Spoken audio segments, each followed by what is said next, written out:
त्याने तो करावा, त्यात कुणीही भांडण उभा करू नये.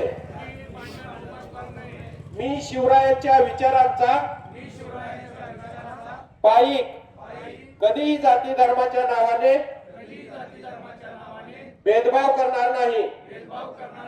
मी महिलांचा आदर करेन आणि कुणालाही महिलांचा अपमान करू देणार नाही.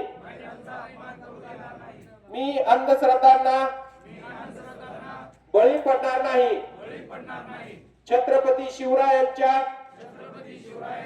विचारांना अधिकाधिक लोकांपर्यंत पोहोचवेन. हेच माझे छत्रपती शिवाजी महाराजांना अभिवादन असेल. जय जिजाऊ, जय शिवराय.